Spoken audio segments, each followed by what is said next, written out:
Good morning, good evening, good afternoon. Wherever you might be in this world today, right now you're in the new way with Dr. Lenny Time here on Steampunk Radio, which you can find on your TuneIn app. We're going to be making your dreams come true today, talking about a little therapy. And so we'll start back in the 1970s when, well, just listen.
Hall & Oates, 1977. You making my dreams come true.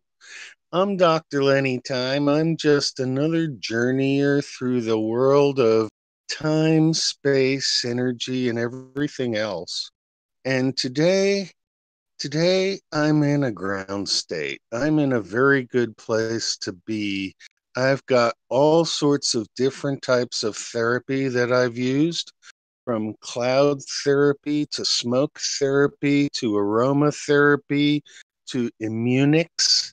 And today I think we're going to talk about different therapies in the light of the philosophies that guide the therapies.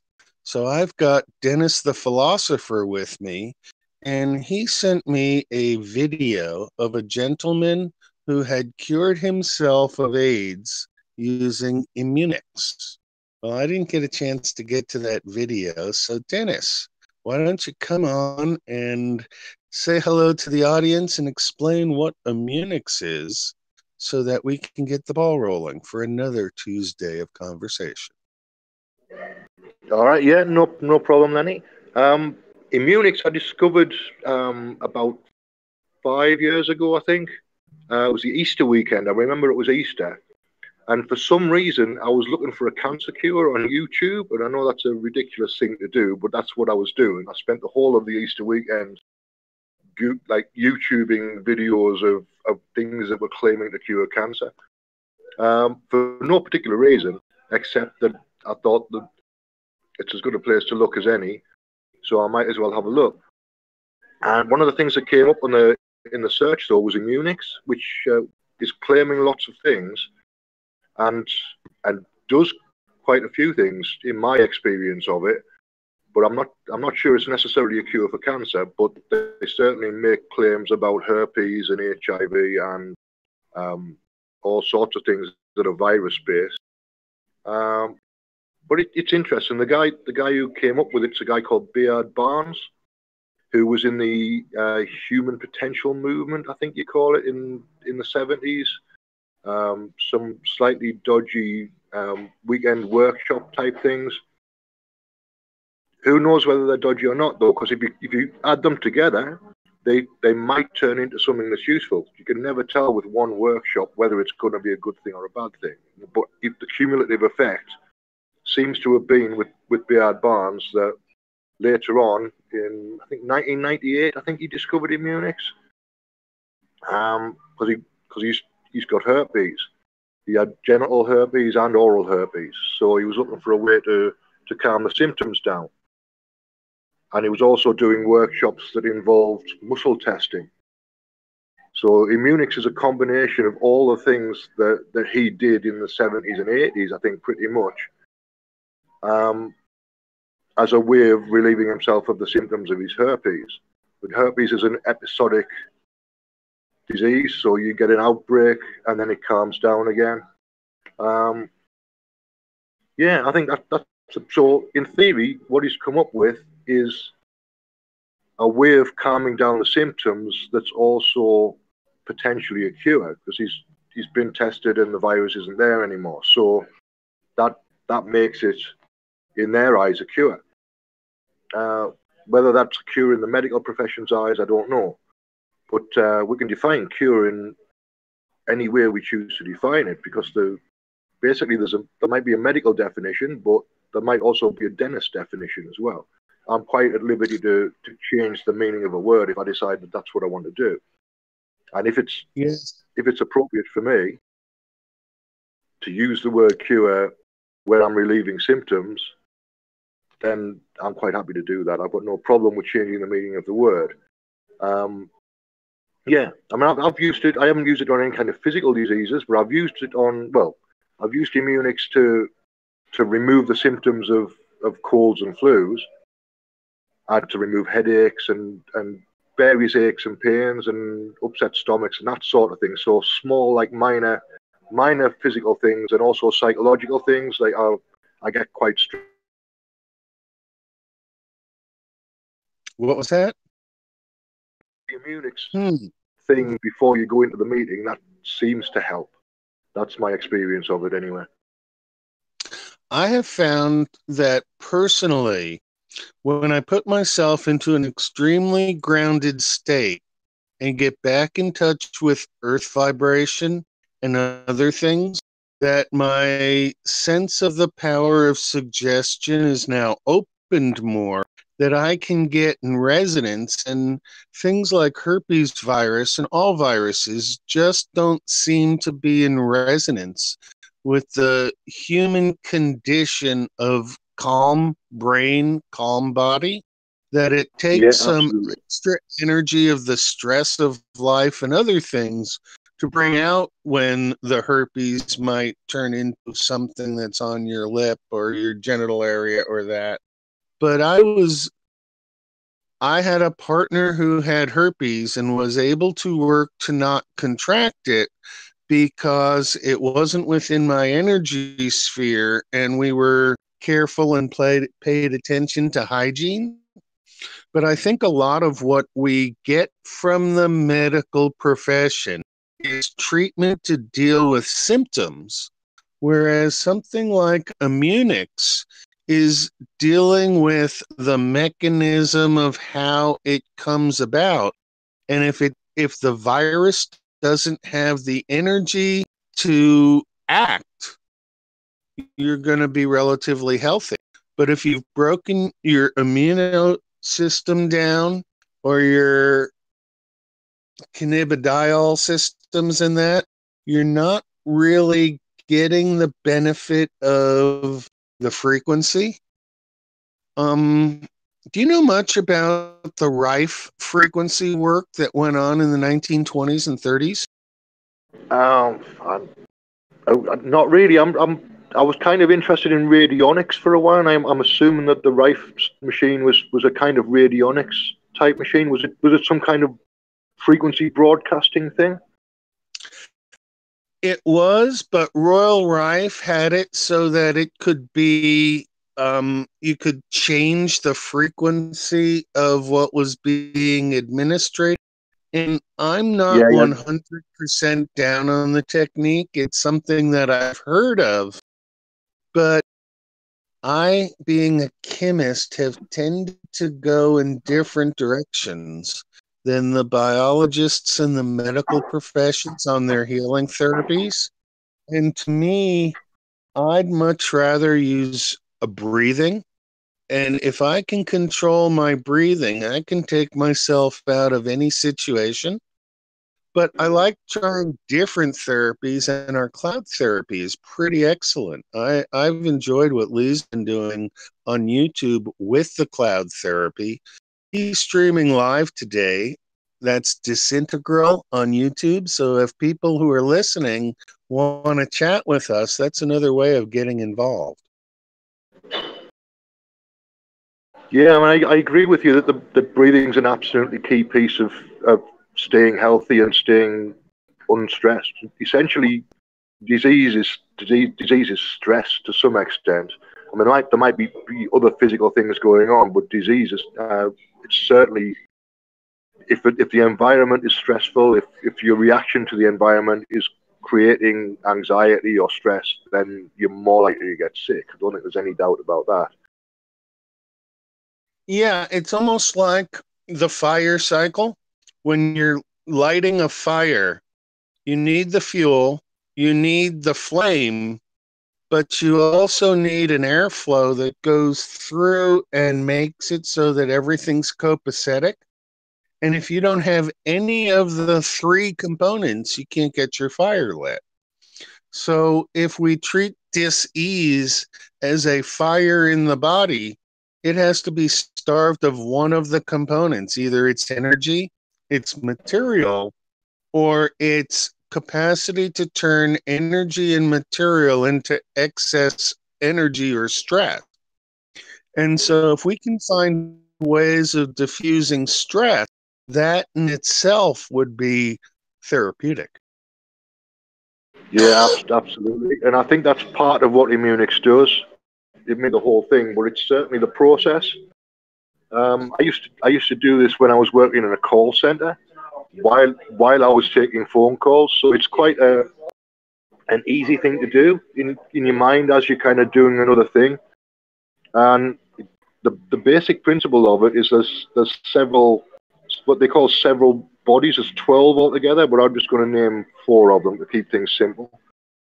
So the way they structure this is you've got an etheric body, spiral body, gravitational body, and celestial body.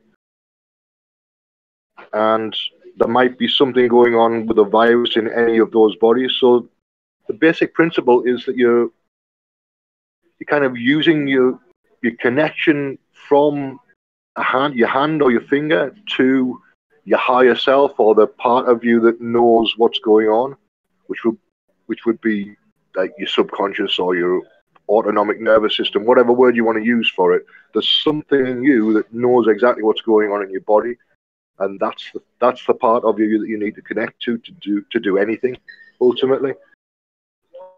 So it would just be a matter of asking the question, do I have a virus in any of those 4 bodies that I've just named? And then waiting for, they use a signaling process. So it's really just a kind of dowsing process or muscle testing. So you would wait for like a wiggle in one of your fingers when you're asking the question, which would be a signal for yes, or no response would be a signal for no. and then you just go through each of those bodies named and ask the same question, and just make the intention to remove the virus. So it's a combination of a signal to your body, a feedback loop, and an intention to remove the virus. And when it works, when you get a kind of good feedback loop going on, you start to relax and you start to get to a place of peace and calm. And I think that's what most therapies do. If Reiki does the same thing in its own way, and I'm sure psychotherapy does the same thing. Once you're talking about an issue, it pulls out all the associated stresses and lets them go, and then you end up a bit calmer. So I think most therapies have that at their core, and it's interesting that if you see a methodology that's got that type of thing at its core, you know it's probably going to work. Doesn't matter what it's called or how ridiculous it looks. If it's got those things at its core, then it'll probably work. Yeah, and it's interesting how things work in that if you start looking from an outside perspective at different medical techniques, it really is something that we don't need the medicines or the system behind it. What we need is the at the surface interface exchange, so that each of us as an individual doesn't necessarily use the same process to calm out the energies, but it's that calming of the energies that reduces the stress and reduces different things. Now, energy is inverse. No, energy. Yeah, energy is frequency. E equals H nu, where nu is the frequency, H is Planck's constant, and E is energy. So the energy is dependent on the frequency. The higher frequency, the more energy. Well, what's new? I don't know. What's new with you? Nu is actually a chemical term for frequency, and it's defined as C over lambda, the speed of light divided by the specific wavelength. And so wavelength and frequency are inversely related to each other, so that at higher wavelengths, you have lower energy. And so raising your wavelength, your vibration, and calming your system lowers the energy that's available to a virus or a dis-ease to come and disrupt the functioning system. And I'm not sure it requires any brain at all, so I decided out to the limbic system, which is almost like the autonomic nervous system, except it underpins the nervous system so that there's a level of continuity that allows information exchange, but the information exchange between different fractal scales go into the composition of each of us. I mean, just from a surface level, we can look at the chemistry level, we can look at the biochemistry level, we can look at the individual organ level, we can look at the whole organism level, and then we can look at the environmental level. So just from the perspective we're looking, there's 5 energy levels available to do changes on, but a subtle change in a lower level could actually have a lot of significant changes at a higher level if it's amplified systems. Yeah, and that's probably the I mean that peaceful state, that low energy state is what we're defining as cure. I think in the Munich way of describing things. Yeah, it's interesting. I have a friend who lives in Montana who has a state that she calls no mind. And she can go into this state of no mind at any time. And it's not something she necessarily controls, but it's her body shuts down to a point where it turns off her mind and functions with the body. And then the body heals itself. And hours later, she'll wake up and she'll be functional but weak, but it will have clicked back that nervous problem that she has. But it's one of those things that because it can come on at any time, she can't hold a regular job and she can't be counted on to be part of a group doing something because in the middle of doing something, her system can shut down. So she gets to be support role, but she's so good at the support role that whether she's up or down, we love her to be with us. That's another thing, though. The personal interactions of stress between people definitely cause a lot of the physical dis-ease that we feel. And so coming up with ways to have multi-person healing, well, that's sort of what we do in Flame, isn't it? It's certainly part of it. Yeah, certainly part of it. And there's lots of different ways to work with groups. I mean, at the moment, I've just set up a philosophy group on a Saturday evening, and because it's on a Saturday evening, I'm trying to make it more chilled out than the ones that are during the week. So we're playing word games, we're playing free association games as a way to open people up and help people to connect with each other. And I'm going to develop that as a philosophical method, because I think it's capable of being developed as a philosophical method to some extent. So I'm just going to see where the group goes. Yeah, I think that everybody needs a philosophy. That at the base level, a philosophy is to a person as a rudder is to a boat. And part of today's problems is that there's too many rudderless people running around trying to generate more energy. And because they're trying to generate more energy, it's making people who have higher energy uncomfortable in the interaction of that energy. But I was outside the other night and we were looking at things and we noticed Sirius, the dog star, was blinking. And so we took out a pocket phone and focused on it and blew up the picture. And Sirius was jumping around and moving, and then it would go pop and disappear and then reappear and constitute itself. And it was like, what in the world is going on in that sky? But then I started looking up what was going on because I was curious, and I found out that Sirius is a binary star, which means that there is Sirius A and Sirius B, and they loop around each other. And when one is coming towards us, the other is going away from it. So there's a blue shift, and it's compensated for by a red shift.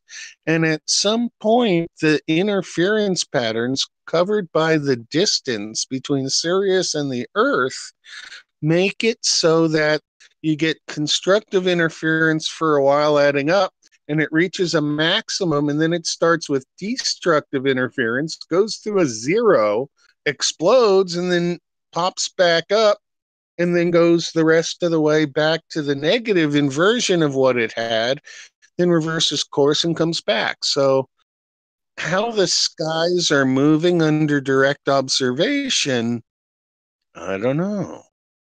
It bothered me, but the physics of interference patterns definitely work out. And if there's high energy and low energy that are balanced together to cause a temporary zero energy state, that's not necessarily being a ground state. That's just being a neutral state.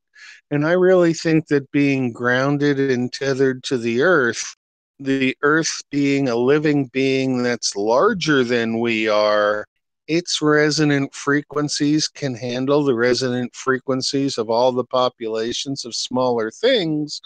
But as you get smaller and smaller, how does the vibration of water molecules affect the Earth? How does the vibration of nitrogen, oxygen, and other components of the air affect the Earth? How did the Earth system actually build itself the way we have it now? I don't know. These are philosophy questions rather than science questions.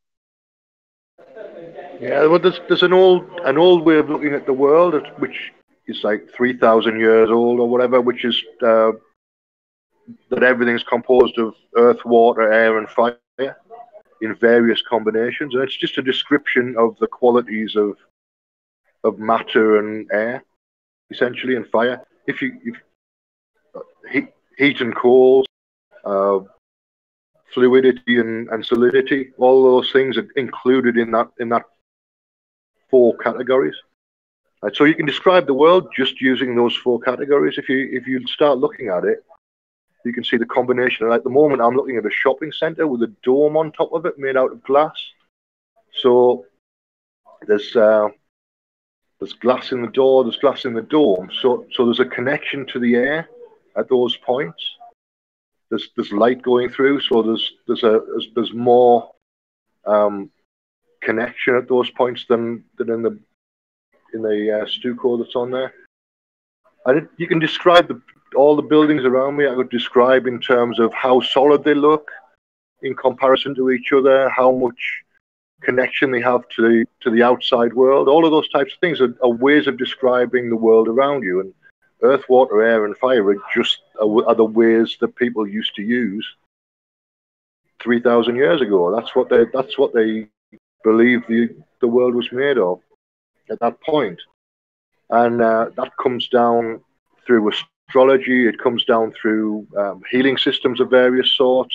Herbal systems are sometimes based on the 4 elements, so ways of balancing the 4 elements. So adding earth to a system is what you've just described. That's grounding. It makes sense. I know in chemistry we tend to look at the phases as solid, liquid, gas, and plasma. But in essence, solid is earth, liquid is water, gas is air, and fire is plasma. So there's no difference except in the terminology. Yeah, it's the same thing, expressed in a slightly different way. That's exactly the point.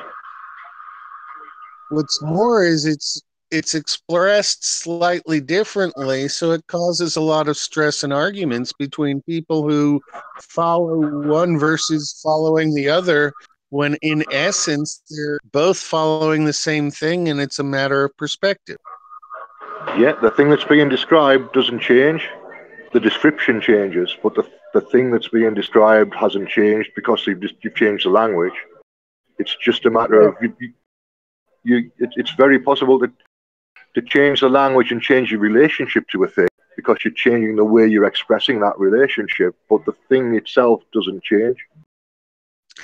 You know, I find it interesting that in Alice in Wonderland, Lewis Carroll had the Red Queen say that words mean exactly what I say they mean. And so the way that it works is that the person interpreting the language that's spoken to them doesn't necessarily get the same message as the person who is speaking to them because of the difference in the quality of the words. And by having different nuanced meaning assigned to certain words, like cure, I remember a video. It was about an hour long.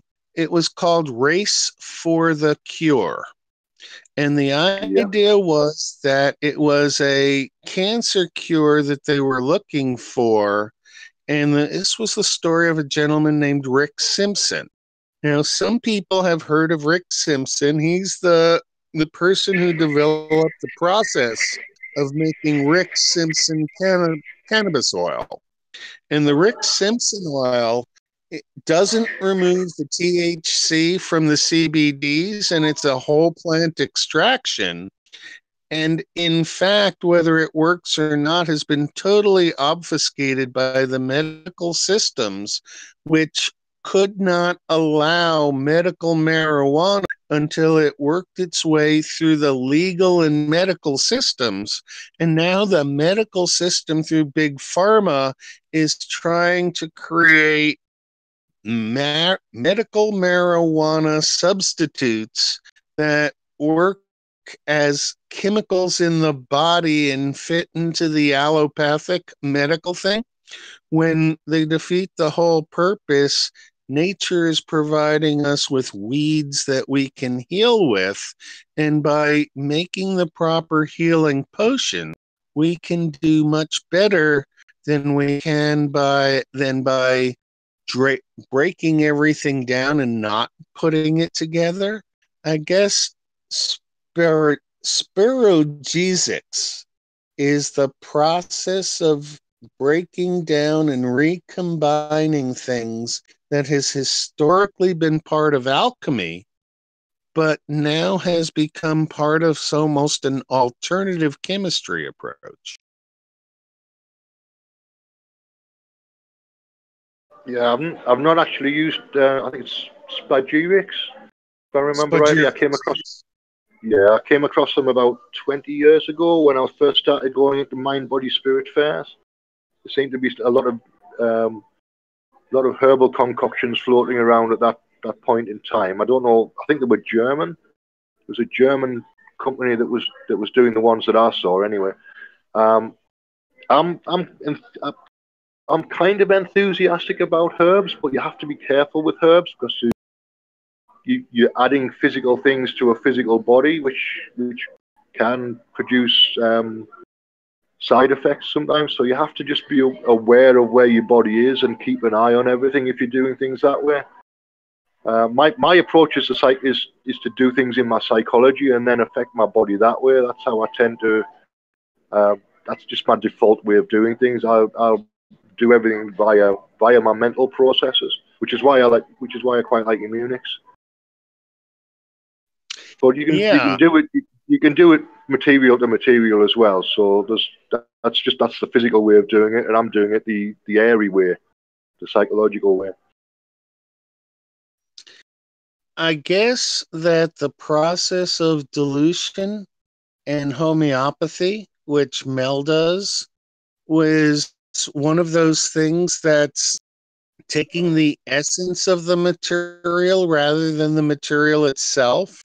And so it really starts with the material, but makes it into a pattern of dilution such that the actual amount of material that's in the solution is very, very small, but the response of the water that makes the solution is conditioned to the chemistry of the component that was added to the homeopathic solution, so that the more dilution of the solution makes a stronger chemical compound in the healing work.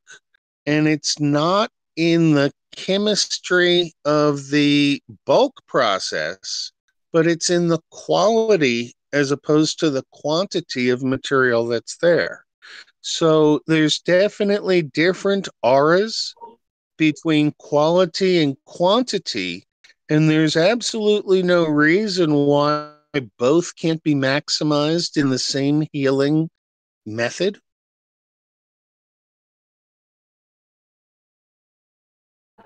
Yeah, I think that's something that you've got to find the right proportion that works for each individual. I would think some people respond more to physical cures, for want of a better word, and some people respond to psychological cures.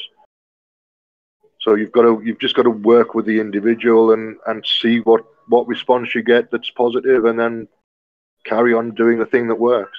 Ultimately, that's my approach anyway. Yeah, and I think that the Rick Simpson oil, the marijuana extract that really does work in large volume to treat cancers, is one of those things that a lot of it worked because the people who had the idea decided it was going to work and they weren't going to let the mechanism break down. And that intent is something that's very, very key to the whole healing process. And people who enjoy being ill and don't really want to internally heal themselves don't heal no matter what they take.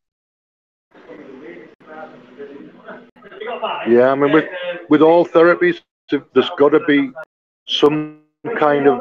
Oops, hang on. Let me. Okay, yeah, I hear some background there. And Dennis is broadcasting from a location in Great Britain. And so his timing puts him in the middle of the afternoon, whereas I'm in a quiet place where I'm in a sewing shop. And I've been living in the sewing shop for the weekend, and there's a cat, and there's also a person named Barbara. And Barbara is a spirit in the non-material world, but she likes shiny things. So whenever I put something down that's shiny, it disappears, dematerializes for a short period of time, and then it comes back. And so now I've started talking to Barbara, and she's a person who had lived in this house long ago and had to move out and then passed away. But her spirit wasn't ready to move out, so she moved back in, and the sewing shop, well, it had gone fallow for a number of years. And so it was very, very interesting. We got back here and did a lot of good stuff. Are you back with me, Dennis?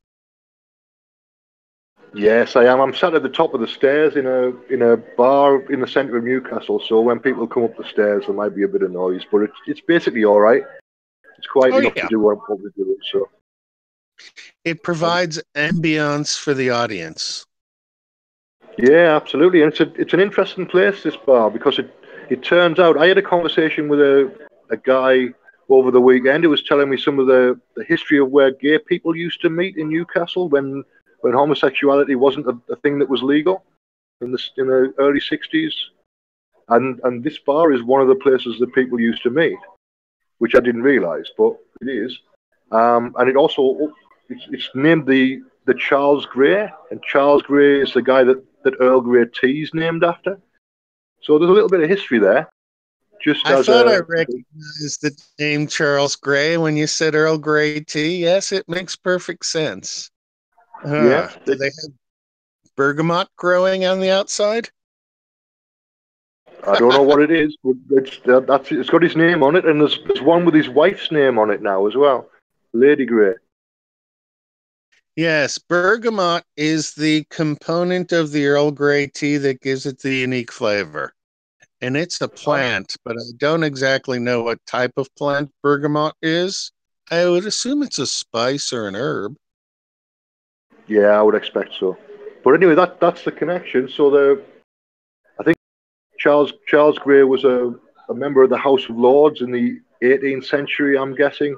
I'm probably making most of this up as I go along, but it'll do as history for the time being. And there's a monument. This is a crypto fiction show. You're allowed to make up history. Yeah, well, I'm taking it in the spirit.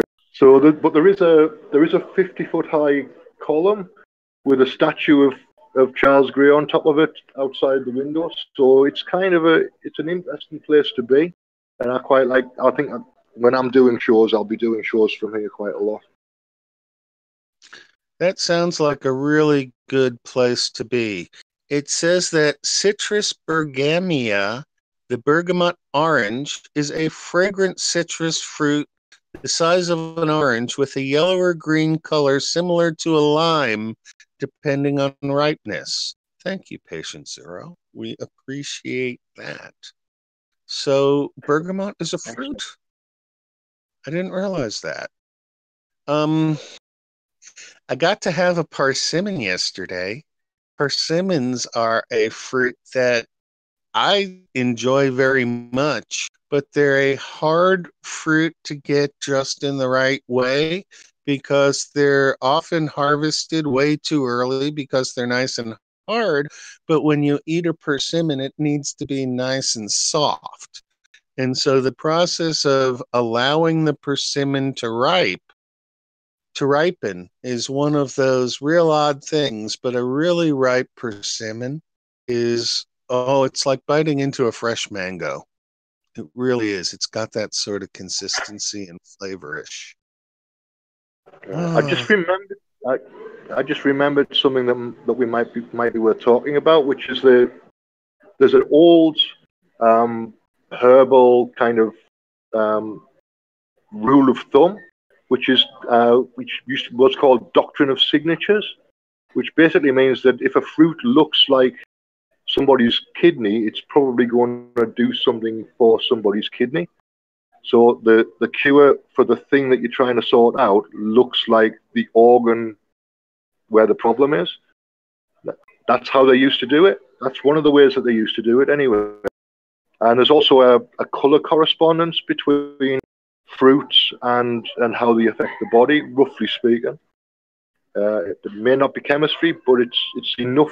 It's enough for me to keep me going, and I can work out what does what, roughly speaking, by the color and the shape. yeah, I'm a believer that the color of things gives you an indication of the chemistry, and that each color in the spectrum of a rainbow represents a frequency, and that frequency is a range that is amplified or shrunk as a function of scale, so that the same colors come up at different scales, but the frequency relationship of those colors may not be the same as it is in the physics that we have here on this scale, which allows our color pattern to go from red as higher energy through violet as the lower energy. I can Yeah, always I mean, remember my rainbow by using the name Roy G. Biv: red, orange, yellow, green, blue, indigo, violet. Amazing yeah, how funny absolutely. things trigger you. But color healing is very, very important also.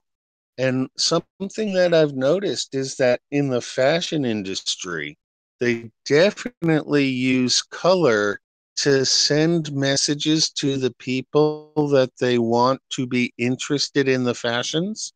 And in fact, I've never paid much attention to the fashion industry, but lately, by not interacting with a lot of people, when I do travel, I get to see what sort of clothing and what sort of styles they have.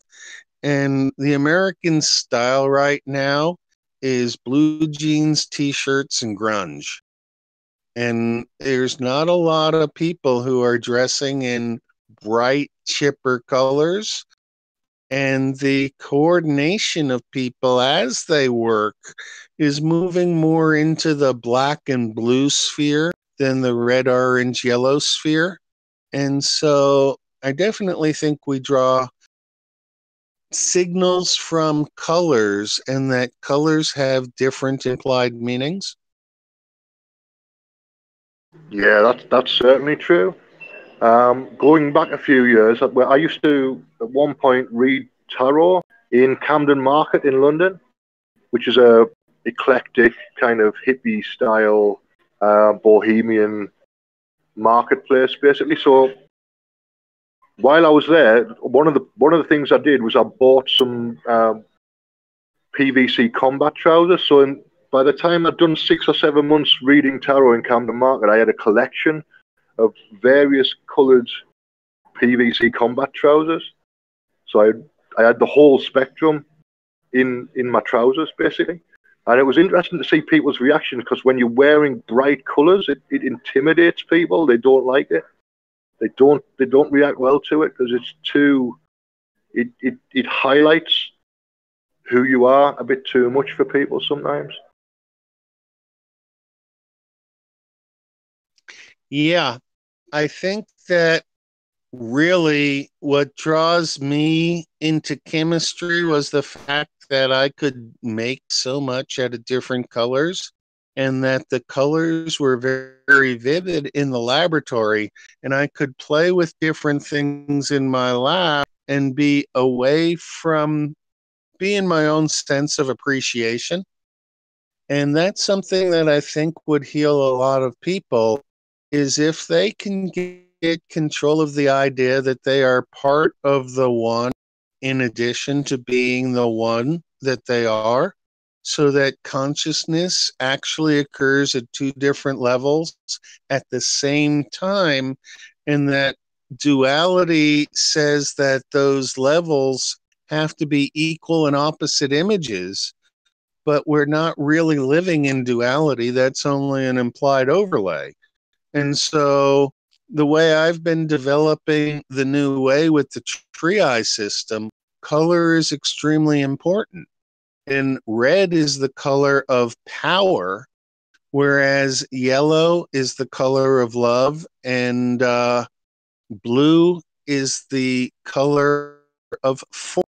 And so, depending on what colors I see, it tells me where I am in the process, so that if I've lost my path, all I have to do is look at the colors I see for a cue, and it'll allow me to know where I am. But the tree colors do not really coincide with the rainbow colors. And in a way, if I stack the rainbow in tree form, it changes the relationship between the dynamics of tree. So I'm still really looking at the group theory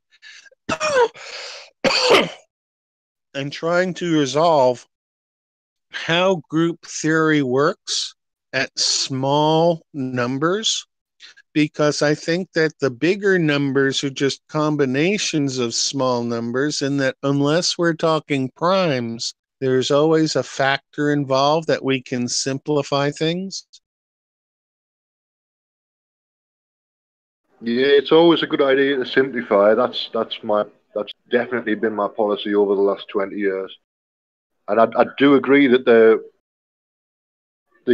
being part of one organism, if you like, or being part of something that's bigger than yourself is a very important step to healing, to being complete, or being satisfied. All these kind of words that imply wholeness are all kind of at the same level. If we're talking about a spectrum of language, there are certain words that imply completion and wholeness and perfection, and those types of words all equate, and health is one of those words. Yeah, and health is an interesting word because it implies something different than what people mostly think. And if people took responsibility for their own health, both physically and psychologically, we would be in a much better position now than the system that's had forced people into a dependence on other people in order to generate economy. I mean, economy and health don't seem to work well in the same sentence, do they? No, I mean there's room for a little bit of economy, I think, but really, if it's me, I do take some responsibility, but at some point you've also got to be able to give away the responsibility as well to something higher than yourself. I think that's part of it as well. So that would be the interplay between the one as the whole and the one as an individual. So when you've got that, I think of it like a Van de Graaff generator. That's the image that I always have in my head. It's like there's a spark going from the edge to the center, and in that kind of image, it's the relationship between the higher level one and the individual that produces the completion, the health. So that's like a harmonic going on between the two levels. Yeah, and in fact, I think there's a lot more than just two levels, but the harmonic between any two frequencies always has to be a balanced harmonic between those frequencies. But with the addition of a third frequency, depending on the level of input, it can end up anywhere. You can have constructive and destructive interferences. And in small counts of particles, you don't get interference because the count is small. But when you get up to larger molecular systems, the interferences of self upon self start gaining. And so some to that no brain state we talked about that my friend does actually is a protective mechanism to keep her out of harm by being in the interactive state when it's overloaded her energy. Yeah, no, I get what you're saying. I get what you're saying. I was going to say something and it went out of my head, so I'm going to stop talking now for a little bit. I know how that works. I find that when I'm following the chat room, there's a lot of stuff going on. And if I'm paying attention to the chat room, I'll lose the conversation just for long enough that it throws ideas either into my head or out of my head. But I think that the approach to grounding needs to be different depending on the perspective that we take, and that earth grounding is different from air grounding, which are different from water grounding and totally different from fire grounding. And that at this point, we really have eliminated the plasma and fire component and worked a system that's only air, water, and earth, and that's solid, liquid, and gas. And what we did by breaking things down to those three components and missing the fourth component is altered the explanation of everything to compensate for things that we don't know. But I think the reason we don't know those things is very deliberate on the part of our self-imposed masters who want to keep the population down and are finding that with this new ascension of people, they can't do that anymore, that we are now self-guided to the point where we don't need a system to work through to get us to where we need to be. The problem is, though, the system is already there and it needs all of us to be in that system. And right now, the translation of energy in the current human system on Earth is the quantity of money that you have is the only thing that matters. And most of us don't believe in that. And so because we don't believe on that, we're uncomfortable in the earth as we're on. And so mentally, we're changing it through the ascension process so that we're not going to need the monetary system in order to exchange values. It's a matter of human scale appreciation of each other.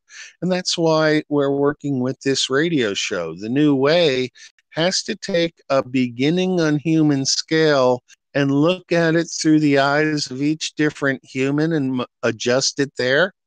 And so I consider the New Way radio show to be almost a second level human group where each individual has their own control of self and joins the group to add something and take something back from the group that adds to their character but remains within the sense of the group so that the group can build. In a way, it's more of a covalent exchange than an ionic exchange in chemistry, but really chemistry of ionic and covalent exchanges is one of those things that really isn't studied from that perspective because there's no direct utility to a profit-making sense. Right, it's interesting because as you know, I've been experimenting a little bit with recently with the crypto fiction idea, and that, Right. as I said, it's turned into a basis of a philosophy group. It's also sneaking in a little bit to my radio shows that I do locally here. So I'm now also using the crypto fiction idea that I can create a character, and I'm developing a character for the local show that's slightly different to the one that I'm more or less myself here. But on the local show, it'll be more.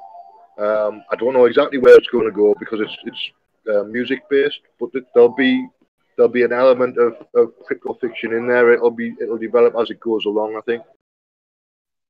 Yeah, I like the way that the pattern has developed for the show, that I have a different character with Karen, the social worker, and Cat, the house cat, meow, than I do with the rest of the group, because those two ladies have been my assistants, and I have trained them to think in terms that I think, to run with the ideas and then reflect them back from their think to explore and broaden my thinking.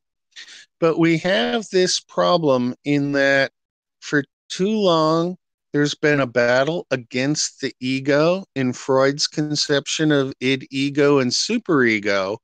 And while everybody's busy beating up their own ego, that's the real problem that we have in the world today, is that people's egos have been so deflated they don't have confidence in themselves.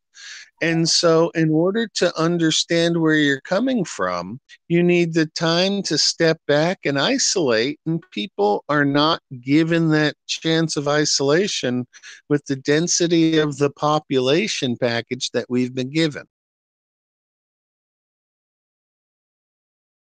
Yeah, I think for me, it's taken 7-year blocks. I had 7 years at the beginning. I had a 20-year period where I've been focused mainly on my healing process, which had a 7-year block where I was pretty much living like a hermit. But I was in the center of London, so it was like living as a hermit in a city of 12 million people, which was an interesting experience in and of itself. And then it's kind of moved when I moved back to the northeast. I got more involved in the world again, and now I've stepped back from that more recently. So the last couple of years, I've been focused on the philosophy side of things. So it's always a process of stepping in and stepping back for me. I've noticed also the 7-year blocks of time period are very consistent. And so 2 7-year blocks, one that is rising and one that is falling, sort of make half the amplitude of the wave, so that over the course of 4 of those periods, 28 years, you start Yeah. off in an orientation, and 28 years later, you're back in the original orientation that you started off in. So 28, 56, 84. I think that now I've reached the point where I've been a hermit since 2013, and I have really, really appreciated being able to isolate, think, and communicate. Stein and Tripod, Izzy the Wonder Dog, the bear, and the elk, and the other things that are on the property. But I'm at the point where my satisfaction with the level that I'm living my stuff with is that I've gotten more into the social media and the need for connectivity to other humans, because it's an energy exchange interaction. And by working with smaller scale people, dogs and cats, I've got very, very much more interest in the subtlety of things and not the bulk stuff. But the bulk stuff has just totally left me behind, because I haven't paid much attention to where the shift has gone. But now that we're looking at it, it's 2020, and I realize that I started my adventure here in 2000, 2001. And so I'm coming to the end of another 7-year block with this thing, where I'm back into the original pattern that I had experienced from ages 32 to 40, which was when I had left graduate school and the whole concept of school at a university system behind and walked into the world of industry, corporation, that sort of stuff. And from going from a very high place where I had confidence in myself, 7 years later, I was at a low point where my confidence had ebbed because I was playing in a system that didn't work the way it was explained to me that it worked. And so I went through another 7 years within that system, watching things that had been built fall apart to the point where everything had fallen apart and it was scratched from a baseline to go back up that. Well, now I think I'm back at the top of the hill and I'm tired of playing the game of roller coaster. So I'm going to shift gears, change my environment into something that's more suiting to the mentality that I'm coming out with.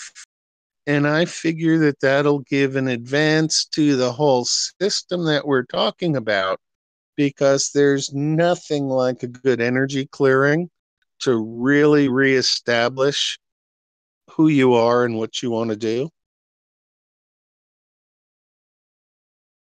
Yeah, I've found recently, mostly over the weekend, I've been rethinking my approach to Reiki, and I'm probably going to change the vocabulary that I use because I don't fit in with the Reiki community as such. I've got some issues going on where we're oppositional to each other at some point.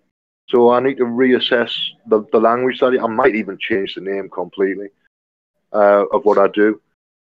Yeah, because there's a lot of people who do Reiki that they do it differently than you do it, and they call it the same thing. And it's not really the same thing at all once you get to the method. It's only the same initial focus that puts you onto the orientation. And so Yeah, I'm learning a lot about healing, but I'm learning it from a sense of where I start at my level of grounding. And because my level of grounding is based on a whole lot of different things that most people haven't spent the time studying, I think that we can get into the nuance of energy states within a larger state. And that in itself will allow us to have communications with beings that are both larger in size and smaller in size on fractal levels. So that gives us the ability to talk with non-terrestrials, extraterrestrials, and people of different scales that consider the living earth their home, but don't relate to human scale because there's no humans per se on the scale of their existence. And sometimes I wonder if human scale isn't a variable, so that there are humans at every scale of existence, and there are many multiple Earths, more and more as you get smaller, and that when we make decisions that have meaningful change within our lives, we get both of the decisions that we were struggling on different timelines that are on non-parallel scales, so that things can go off in any direction. And if they go off in the same direction, there are ways of tying those scales back together so they just smoothly interface with one another. But when something different happens based on a decision that we made in our conscious environment, we can be on a complete perpendicular tangent to the flow of how time and energy went walking into that situation. And so the idea of non-local behavior, and then the shortest way of getting between 2 points is a line, I'm sorry, I can't buy that basic math anymore because I know I can teleport between place A and place B and never be on that path between A and B and still get to B from A and A from. But it's a mental construct. And I think we're really tied into our mental constructs to the point where we believe things that aren't true.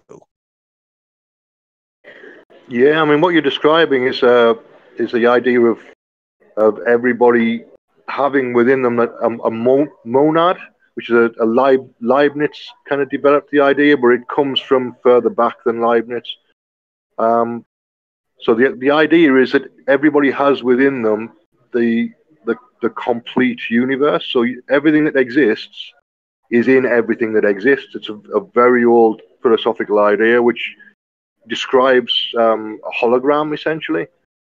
In language, when nobody knew what a hologram was, they were just trying to describe how they connected to everything that exists. I'd like to take a moment and point out that we have just achieved a milestone on the show, that this is the first time I have count of 5 listeners on the radio station through the airwaves, and that's a Fibonacci jump from 3 to 5. So everybody can pat themselves on the back and thank everybody for being here, both in the radio listening audience, the YouTube listening audience, and especially the Discord listening audience, because we have a chat room full of people listening through Discord. Discord is a communication system that is offered free through your Play stores, either the Google Play Store or the Microsoft Play Store or somebody's Play Store. But if you can download the Discord app, what it is it's a chat room application for gamers that allows 24/7 instant communications anywhere in the world. And so we can have a chat room filled with people from Europe, Canada, the United States, and we are all talking to each other in real time, even though there's a 9-hour variation between the people in the chat room now. And I'd love to get it to the point where we can get a 12 or 12 and a half hour separation, because I know portions of India are half-hour offset also. And that'll be part of what we're trying to do with the New Way, is to have a representative of every nation on Earth in the chat room at the same time, because that's how we're going to solve the problems, is by individual people on human scale stepping up and taking responsibility for first person singular. And as long as I'm responsible for my own health, my own diet, my own ability to interact with people, I can share that responsibility with people who I know, trust, and love.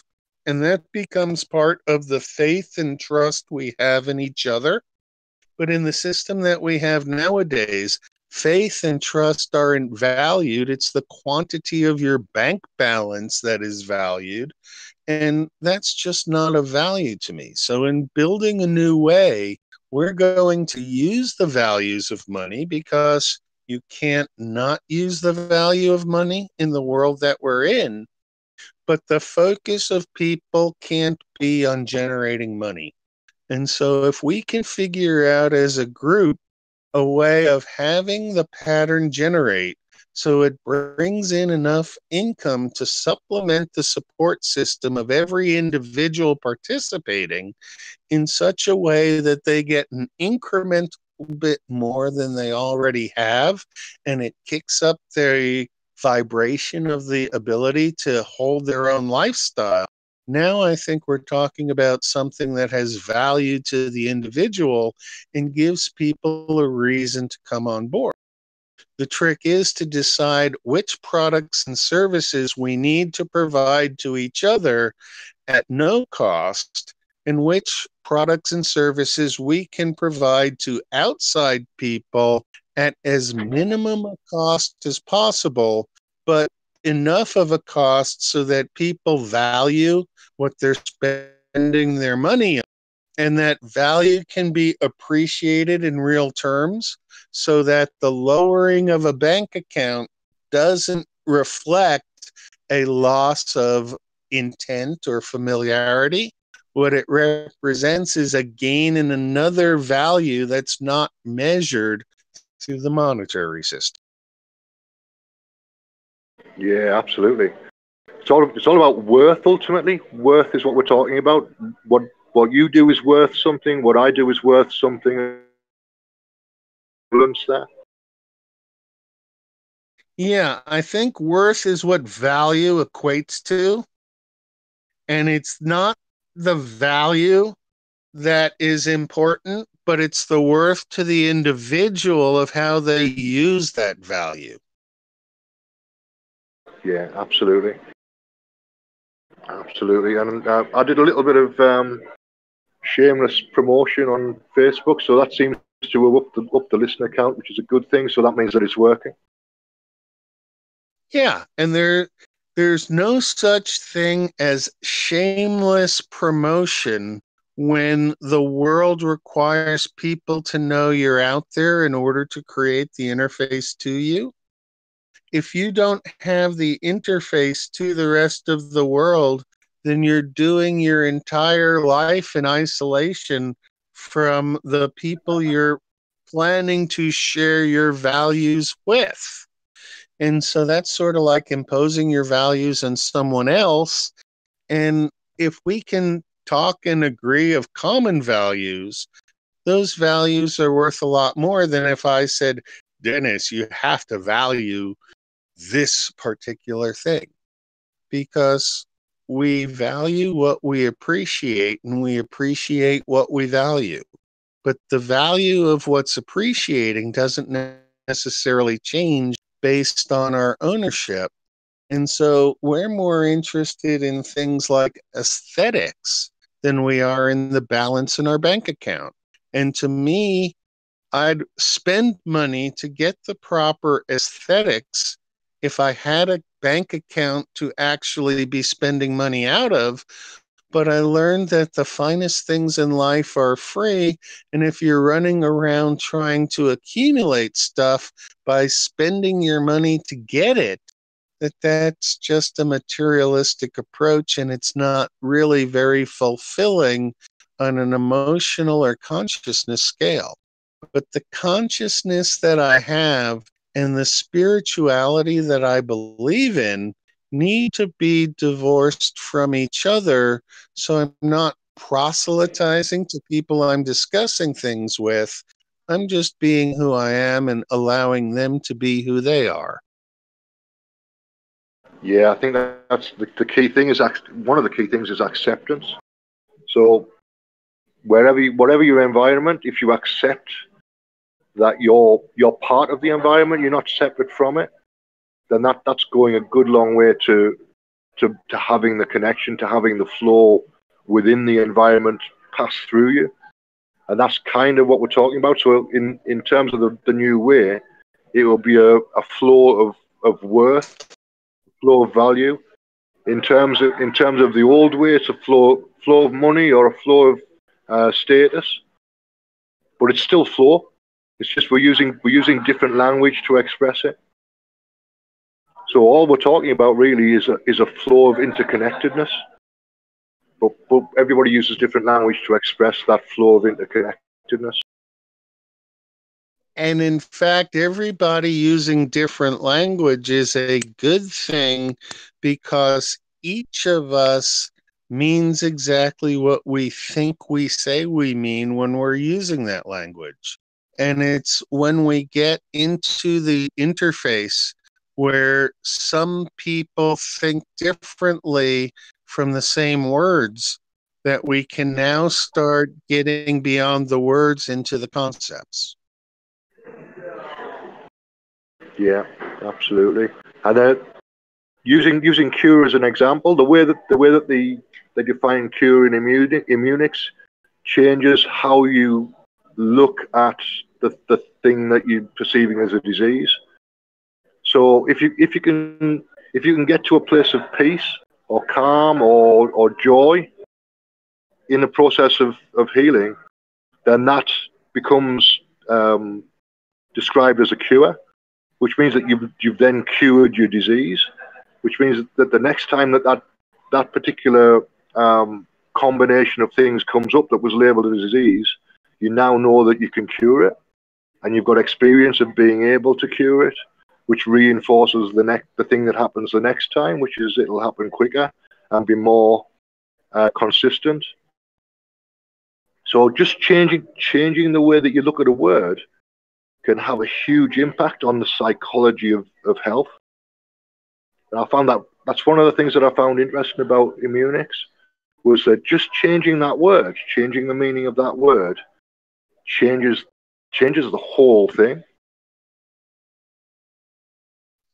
Yeah, so how can we get it to the point where when we change the meaning of the word, we have a common glossary that the new meaning to the individual can be added to, so that a word within our glossary might have 5, 10, 15 different meanings, and the context that the word is used in is developed so that we understand the differing of the meanings as the nuance of the use of the word? Well, my approach to that is just to play word games with people. I think that's where I am at the moment, is to use some free association and play some word games and find out what people associate with each word, because unless you talk about it, you're never going to know. You can make an assumption about what's inside somebody's head, but what's inside somebody's head is based on their personal experience and their personal environment when they were growing up, or how they were trained, or whatever it is. So we have to have a conversation about words, and then from there we can start developing new definitions or new words or new combinations of words. Yeah, and it's very important that the definition of a word be exactly what you mean it to be, the way you interpret it when you hear it. And so that means each of us have to have our own different definitions for every word, but that, again, the context of the use of the word, if somebody's using a word out of context, that's when you say, do you mean this? And that's where it's not an offensive question. Some people take offense to those questions, like you're questioning what they mean, but to question somebody's meaning is a good thing, because that shows that you're listening and paying attention to what their answer is. Whereas I'm not 100% sure that people are listening in conversations. I think a lot of people look at you and they're busy in their own head trying to respond to the first thing you said and not hearing anything beyond what that first thing was. Yeah, I think questions are certainly part of this process. There are certain questions that, for me, big questions, philosophical questions are absolutely key. But for other people, it's different questions. And once you understand the question that somebody's asking, like for me, I was asking what is time for 2 years, and then it kind of morphed into what is truth. And it turns out that the word in Greek for time and truth is the same word. Aletheia, I think, is the word. So I'm still asking the same question, but I'm asking it in a different way, which I found interesting.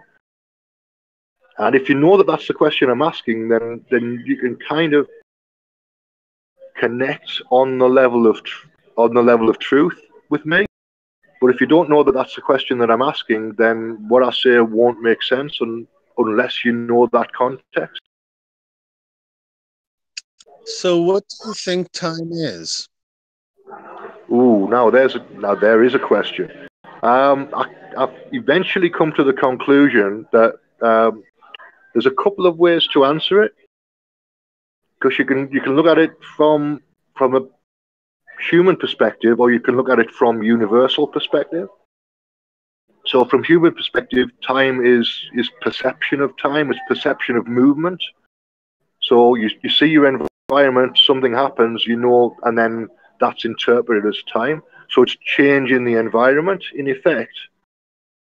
But from a universal perspective, you can step back from human, so step away from human consciousness a little bit into whatever's underneath, which in this case is the Earth, but then also the context is a solar system, and then further out is the context of a galaxy. I did an experiment a couple of weeks ago where I tried my best to see everything from the context of galactic consciousness rather than human consciousness, and it all looks very, very different because the scale of time is totally different. So what looks like time on human scale isn't even movement on galactic scale. So that's kind of that's the difference. It's like nothing happens from the perspective of the galaxy. In my life, nothing happens. 100 years or however long I end up living, possibly 200 years if I have my way, then nothing's actually happened from the galactic perspective. It's only from the human perspective that anything's happened, which I found really interesting. Yeah, when I've started taking things in relationship to scale on that terms, I got into the Mayan calendar and I started looking at what the Mayans were giving their classifications as. And it's kind of interesting because there are 13 different levels that each repeat themselves in order that on the Mayan calendar, your month consists of days that are 13 days away from each other. And so number 1 is magnetic. Number 2 is lunar. Number 3 is electric. Number 4 is self-existing. Number 5 is overtone. Number 6 is rhythmic. Number 7 is resonant. Number 8 is galactic. Number 9 is solar. Number 10 is planetary. Number 11 is spectral. Number 12 is crystal. And number 13 is cosmic. And when you arrange those in orders of size, you find they alternate with each other, 1 to 7 to 2 to 8 to 3 to 9. And that's the pattern that the numbers split into month after month as they rotate throughout the sphere. So I've now looked at the Mayan calendar in 3 different ways, and my jaw drops to think at how much they understood about the concept of time, because after all, what is a calendar but just a measurement of time? And what struck me was that in the Great Pyramid in Giza, when they analyzed and realized that the pyramid was a clock counting down to 2012, that the Egyptians had a similar calendar to the Mayans, and we're now setting a calendar frame on a 26,000 year scale. And I've always looked at the 26,000 year scale as the one that now in 2012 we have passed on to a new version of the 26,000 year scale, and now we're in year 7 of 26,000 years. So the increment of time that we have is still going to take 25 more years before it even is significant at the 100th% level. And so there's a lot of things to go on. And I just sat down and did a calculation while we were talking, and the Mayan calendar pattern after the 26,000 year cycle, the next bigger cycle, I just calculated to be 169,000 year cycle. And so at 169,000 years, you get 5 cycles every million years. If we could work on that scale, Well, imagine that that is the scale that the living planet Earth functions at. Then we have something completely tangible, long term, and we're not bound by what they call human history, because human history might cover, what, 6,000 years of our existence? But if we're on a cycle of 169,000 years, I guarantee you there's something intelligent going on in that cycle.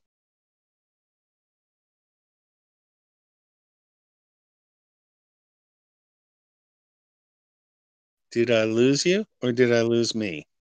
Or did I lose the radio audience? We're No, here. I just forgot to press my mic. I'm talking to myself. That happens. Repeat Yeah, what you just said. I was just saying I've always thought in global terms. One of the things that when I was a kid, I was a bit of a news junkie. So and when I was a kid, the Vietnam War and Watergate were happening. So there was things to be there was a reason to be a news junkie at that point. But I got into kind of looking at the globe as a kind of chess game's a bit of a cliche, but it is kind of the political chess game. But there's also there's a climate chess game going on. There's a mercantile chess game going on. But if you look at it as a global thing, it's about percentage of power or percentage of territory or whatever measurement you want to use. You can divide it up in that way. But I've forgotten what I was going to say now. But the point is that I've always done that. So when it came to doing healing, I was thinking about healing on a global scale as well. So I did a lot of work at Stonehenge and Glastonbury at sacred sites with groups of people, with groups of sometimes 15 or 20 people at the solstices and the equinoxes when we were doing that type of work. And ceremonial work at sacred sites connects you to the earth in a very different way to politics or whatever. It becomes much more of a philosophical, a spiritual connection, and you don't lose that. I don't think you ever lose that once you've done it. So, I mean, one of the ways that potentially could develop that connection is meetings at sacred sites, ceremonial at sacred sites, recognition of the earth at sacred sites, or recognition of the earth in all sites, really. I mean, it doesn't have to be the one that's designated as sacred, because the earth is sacred ultimately. Yeah, I've been looking at that, and I've been looking at the concept of ley lines. Are you familiar with how the ley lines work? Yeah, it's kind of energy meridians is the way I think of them, but they're essentially it's kind of a circuit, the way energy flows in the earth, and they overlap or they connect up in particular places. And I think it's the Old Straight Track is the book about ley lines. I can't remember. Somebody Watkins, I think, wrote it. Alfred Watkins, maybe. I would have to look that up, but I think it's probably Alfred Watkins, and it's probably the Old Straight Track, which talks about ley lines. That's the first place that really talked about ley lines in the modern age. I used to do. I used to just lie down on the earth and let energy pass through me, and that was a way of kind of dissolving me as a person and just connecting with the earth as a kind of flow of energy. And that was an interesting thing to do. There's no reason why you can't do that anywhere that it's safe to do. It doesn't have to be designated as sacred space, but it's an interesting exercise as a kind of thought experiment, but it's also a physical experiment because you just lie down on the earth and do the experiment while you're fully connected. Yeah, I do something called earthing, in which I take off my shoes and socks and walk barefooted on the ground. And usually that earthing, even if it's just for a moment or two, will ground me back into an energy of the earth as opposed to the extraneous energy of this particular human? Yeah, that's something that I've done as well. Not recently, but over the years, I've done a few things like that. So, how did it manage that the ley lines are where they put all the sacred sites historically? Did they have an idea of how this energy worked back before, when things were coming about? Because there's certain cities in Europe and different, well, like Stonehenge. Stonehenge is right at a point where two ley lines cross. And it seems like somebody must have been around to read the energy at that. Yeah, I would expect that there's certainly a druidic tradition of it's called geomancy. Geomancy is the tradition of reading the energy of the earth, or manipulating the energy of the earth a little bit as well in ceremonials, and it's partly some kind of intuitive approach, but it's also the fact that the way that the lines work is the shortest distance between two hills. So you start by looking in the direction you want to go from the top of a hill, and that eventually becomes the track. So it becomes the way that the energy moves, simply because that's the way that people walk. Yeah, I could see that. I can see that when I'm an individual and I'm looking for a place where I want to locate myself for a point of time, what I typically do is I'll take a survey of the area and I'll look at where the green is, and I'll walk over to where the green is, and then I'll look for the largest tree in the green area.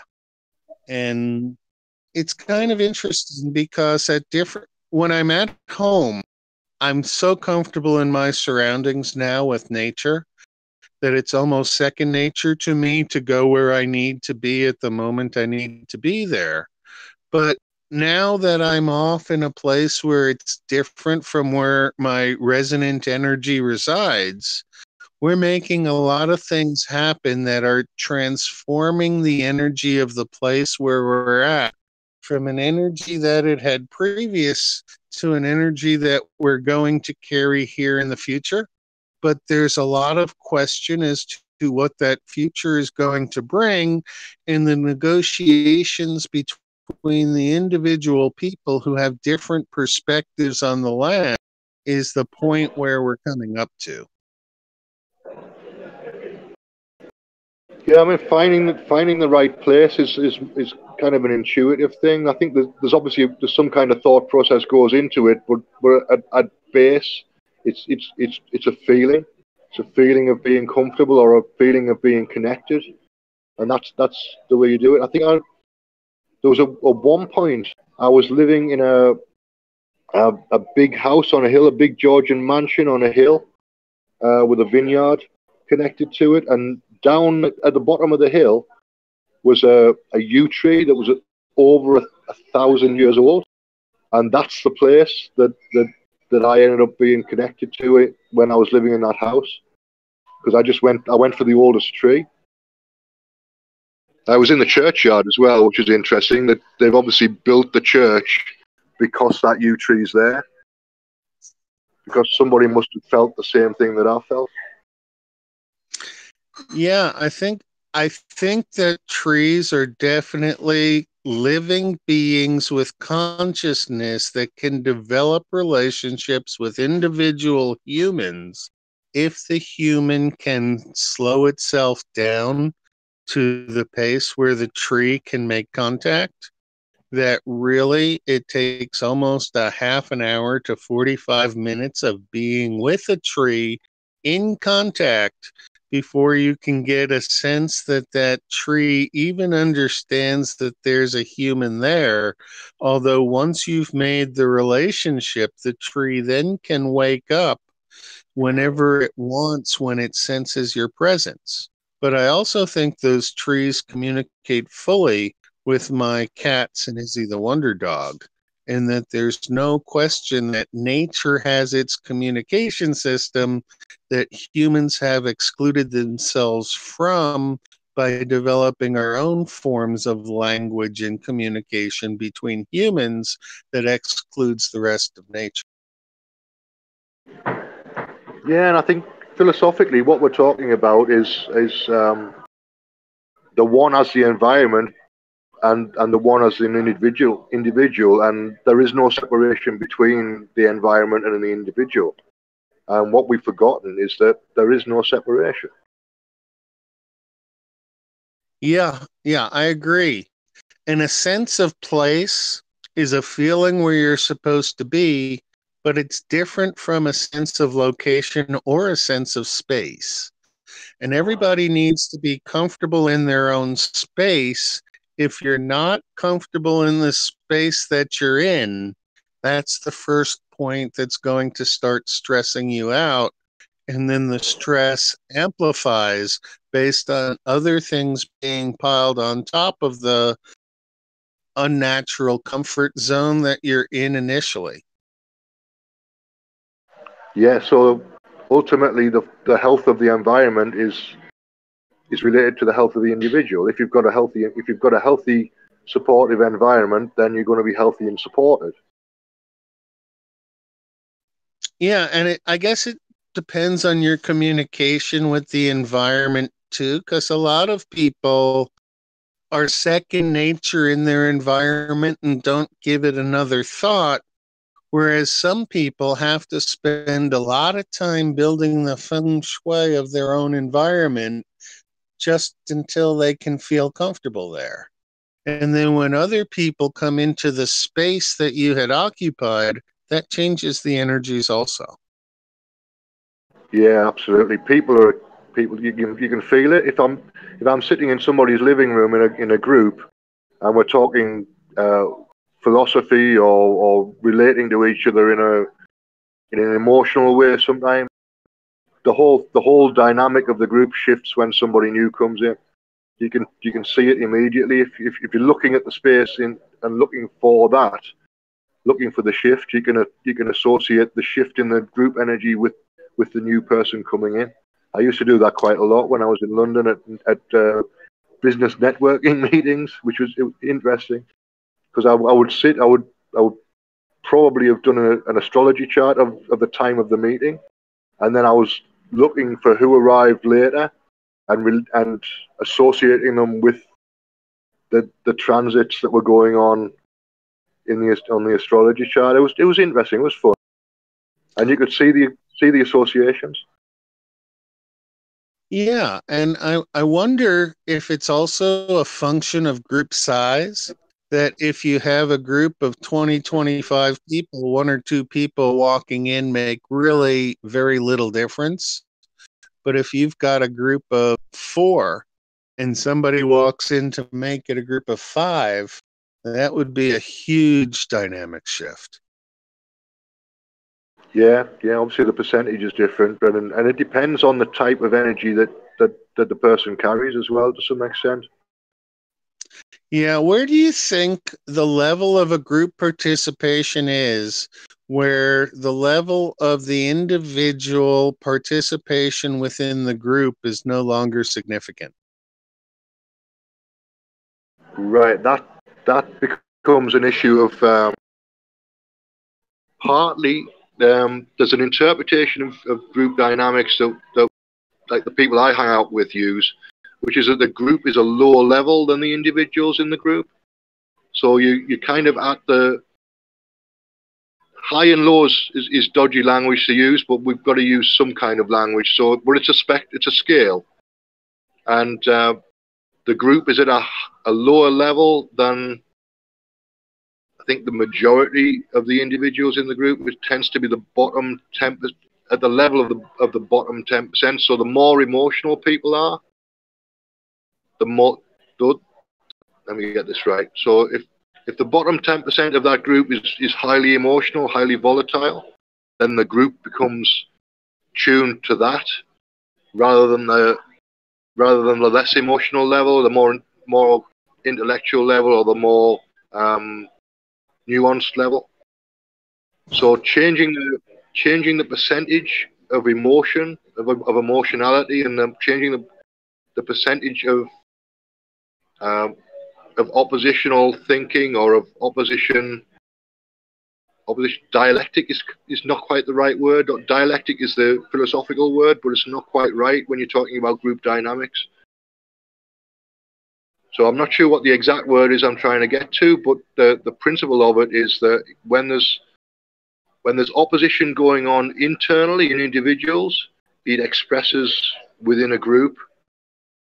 And I don't know whether there's anything. Sorry? Essentially, it's only as stable as its least stable individual. Yeah, I think that's that's probably what I just said, but you said it much more succinctly. Yeah. And in group theory, it's important to know that. Yeah, so that gives a model for how a group will progress when people come in and out. Because if you know somebody's coming in and they're having a bad week, then you can kind of expect the dynamic to shift towards more of an unstable level rather than stability. So really, your leadership is responsible for holding a group together when the personality changes and there's a dynamic shift implied by somebody else coming into the group. Yeah, I mean the group as a whole can take some responsibility for that, because if we're all connected to each other in a good way, and if I know how your thinking works, I know roughly how Lee's thinking works or Mel's thinking works, then we can adapt as we go along. And if you know somebody's going to be present and they're having an off day, you can absorb a certain amount of the instability. Probably can't absorb all of it, and sometimes it's going to express in conflict or in arguments or whatever. But at least if you're consciously aware that might happen, it's like nobody takes any of it personally. It's just where people are. Yeah, and I suppose that there are times when argument is very beneficial and other times where arguments can be completely destructive. And it depends on the stability of the individual and the attachment to the position they've taken. And sometimes individual humans attach to positions. I notice Bob has something to say. Bob, welcome. Hi. This is very interesting conversation. Dennis, I'm really enjoying this. Lenny, thank you. I just wanted to add the idea of team building, because any form of community, in that sense, is a team. Whether the team is forced on each other because of ethical or survival reasons, or if there's an objective that allows the team to get some form of a reward. There is going to be a Pavlovian driver for the groupthink, except I believe what was said earlier, you get someone coming in who's operates at an emotional state. We can say that is noise coming to a group that is more cerebral, for example, less empathic, and that becomes more towards silence. So the disruption becomes a lot more pronounced and it echoes. However, it is the perfect opportunity for the members of any group to develop a tolerance and to change the shift of interaction of influence. And by this I mean you can get someone who is in a negative perspective, comes into an environment and negativity seems to trump positivity if the people are buying into it. So low vibe high vibe, fear, love. And we know the two can't coexist in the same space. Now, if you're able to turn that around and get the positive person to influence the negativity, it takes a lot more energy. It's not sustainable.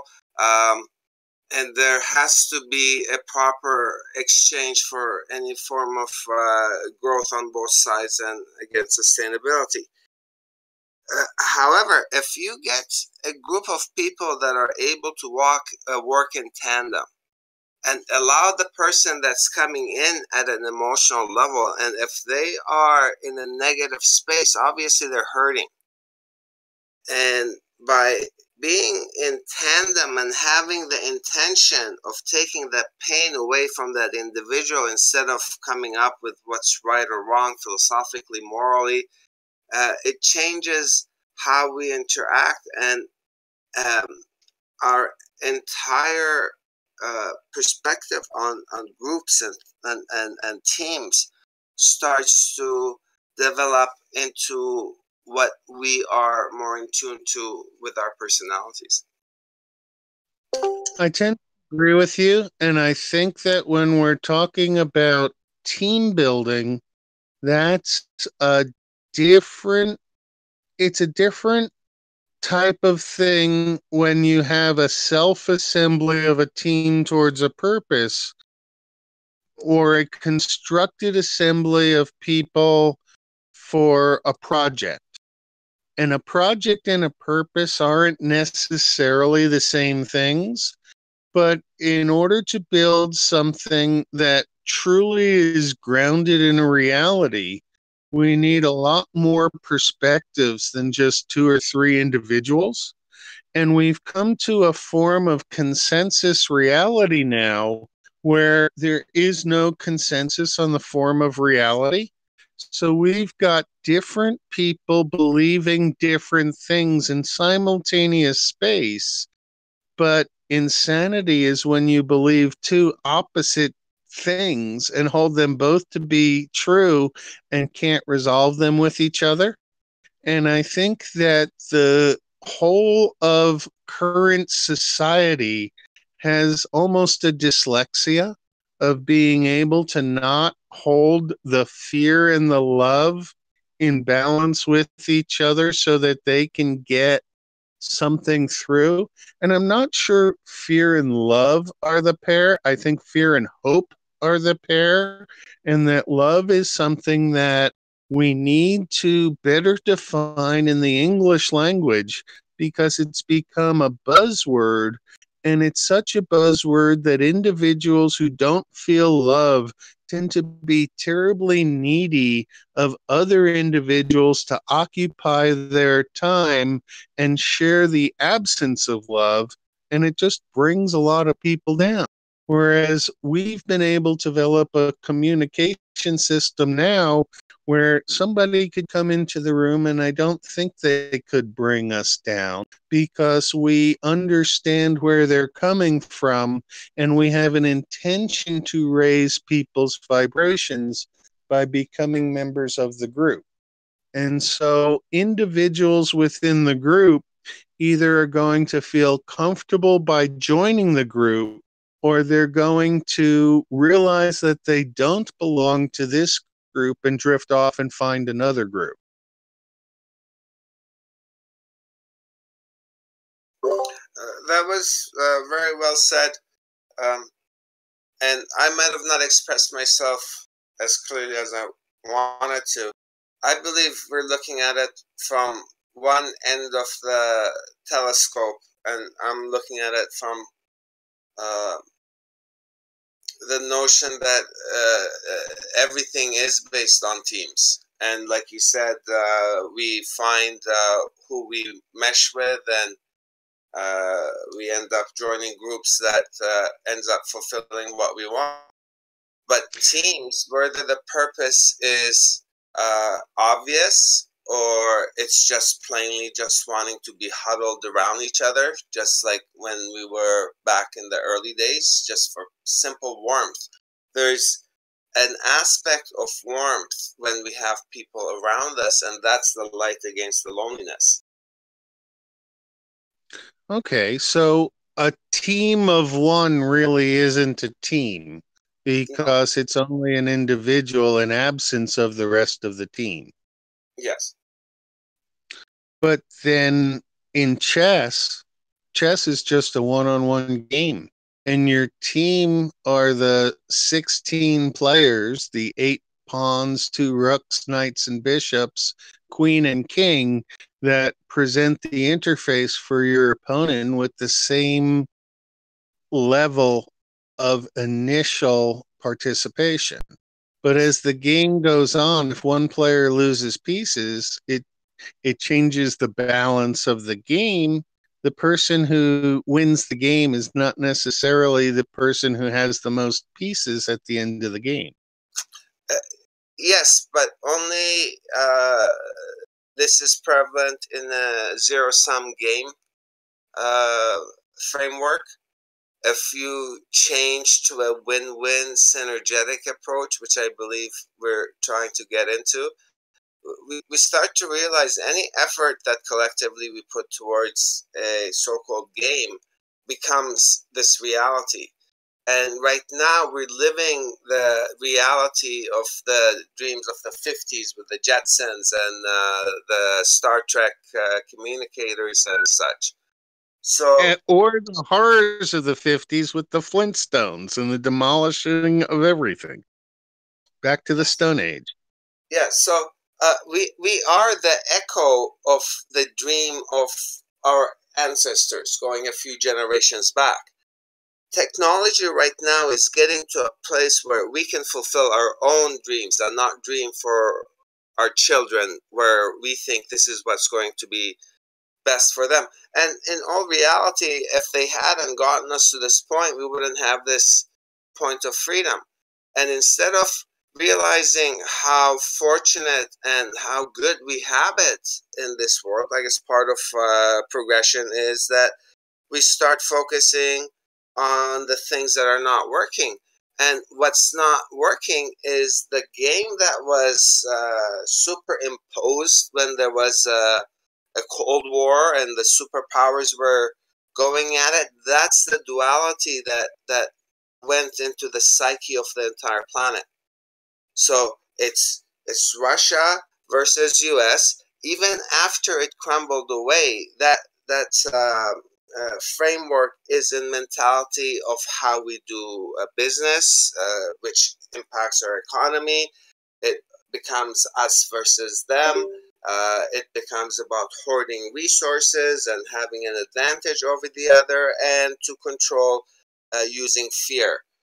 So we're tired of it, and that's what we're seeing happen in America, because in America they still are allowed to use YouTube and speak against leadership, where in places like Iran or in North Korea, everything gets squashed, and then you go down and you see in Russia, political opponents end up disappearing without much say. And we can't really criticize that because we had an American national, a Saudi reporter go missing with people knowing apparently what happened, but it's okay, you know? So people are tired of that. People are tired of the game that was set based on rules necessary to create this model. Like if you're going to play Monopoly, you're going to have the hotels and the cash and the dice and the cards.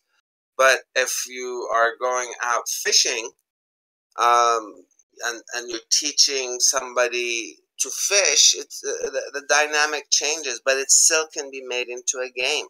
Children will not know if you provide them with proper entertainment, if what they're doing is actually learning. So I believe we're at a point where we're shifting ages. The consciousness is waking up from the game it went and played with. And when you use the example of a tree that it takes 40 minutes just for it to realize if even are present.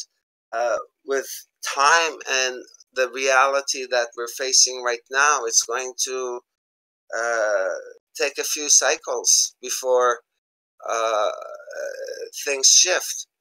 But taking a step further back, and when Dennis was speaking about time and how the construct flows for him, there's some physical, a theoretical physics model where if you can imagine 0 and 1, and there's an energetic formation within those two boundaries that is constantly going back and forth, and as it travels back and forth, it creates a wake, and the wake is creating the folds in reality that becomes the new, the and more. It's the same that's unfolding on itself. And that model would be similar to a ping pong table where the net is now and the paddles are from past and the future hitting itself back and forth. Everything expands and contracts. We inhale and exhale. That's the nature of everything that's around us. So we are in middle of a moment in time, unsure if we're actually going back in time or forward in time. Is history so obvious because it's already happened and we're going towards it, thinking that we're peeling off of it? It creates a mirror effect, and none of that becomes as relevant as realizing we're just that net, experiencing the ball going back and forth, thinking that we're the participant while we're just observers. And that's where our biggest gift, I believe, is. We're observers with an amount of influence towards what happens, but no more than increasing the volume or adjusting the sharpness or contrast on what's on TV. The programming's already been preset. It's Go ahead.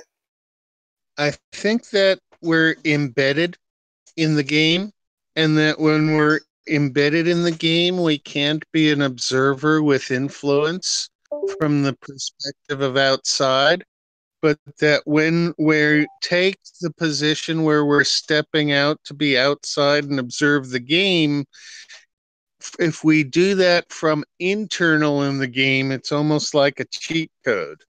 And that some of the things that are imposed on the game have worn out their functional utility, but are so omnipresent in the game that the game's not going to shift until we have different criteria for what allows them to be.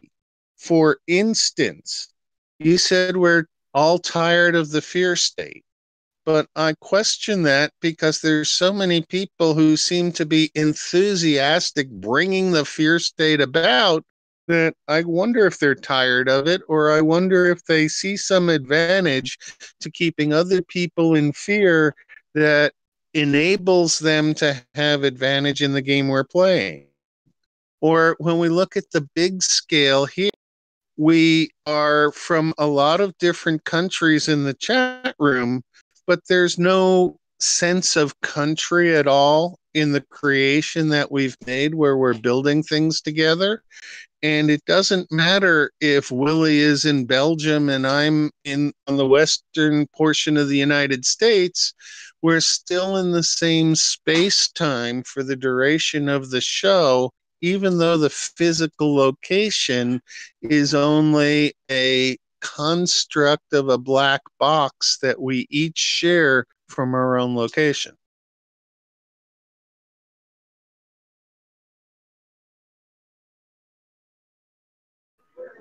Yeah, I think sharing space and time becomes the environment.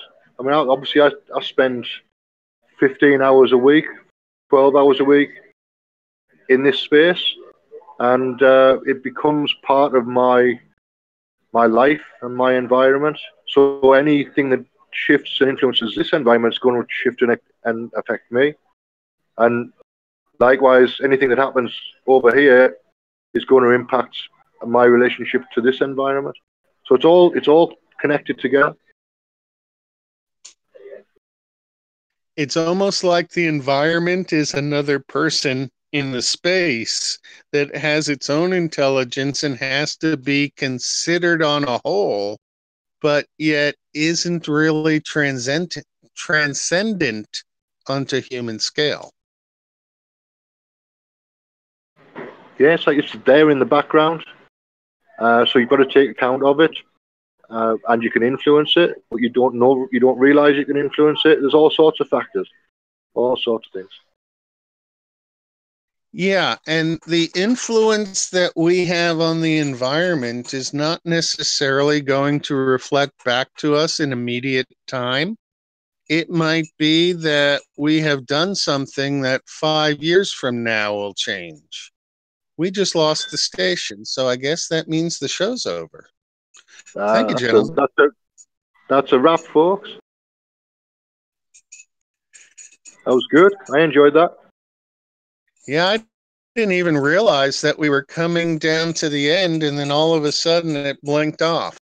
So something happened in that the timing between the two devices is still 3 minutes off. I guess we just had a great conversation there at the end. Thank you, Bob, for coming in. That was excellent time.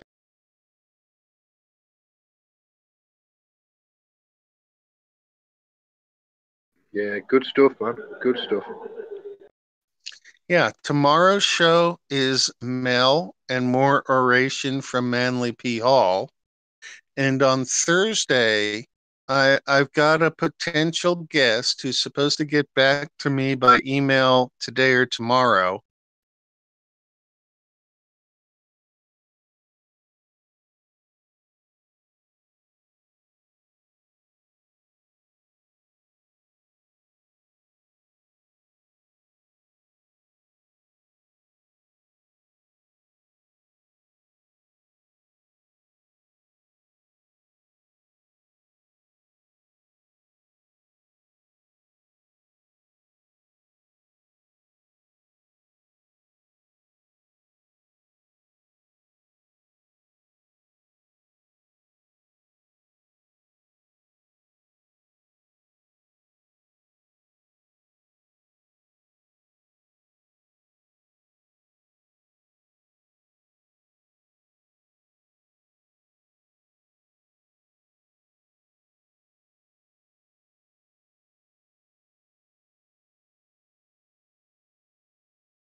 Ah, me dijo que dice cargo aquí en el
It's raining.